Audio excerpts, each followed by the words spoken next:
சிவசரிதம். நம்ம இப்போது ஜியோ சிம் வச்சுருக்கிறவங்க எல்லாம் அதிகமாக ரீசார்ஜ் பண்ணுறோம்ல, எல்லோரும் மக்களே பிஎஸ்என்எலுக்கு மாறுங்க. பிஎஸ்என்எலுக்கு மாறினீங்கன்னா தான் நம்மளோட ரீசார்ஜ் கட்டணத்தை ஒரு வேளை குறைக்கலாம். அப்படி இல்லைன்னா சிஎஸ்எம்முக்காரங்க கடையை மூடிட்டு போகலாம். இப்போது நம்மளுக்கு ஃப்ரீயாக தான் கொடுத்தாங்க, ஃப்ரீயாக கொடுத்து டவரை இன்க்ரீஸ் பண்ணிட்டாங்க. நம்ம ஃப்ரீன்னு எல்லோரும் ஜியோ சிம் வாங்கிட்டோம்.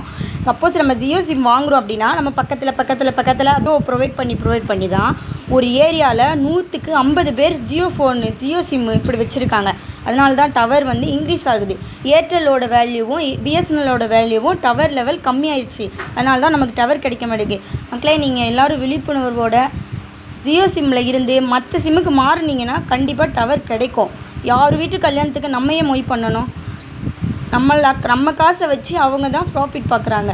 அதனால் நீங்கள் கொஞ்சம் ஒரு 1 வீக்குக்குள்ளே ஜியோ சிம்மில் இருந்து பிஎஸ்என்எல் ஏர்டெல்னு இப்படி மாற பாருங்கள்.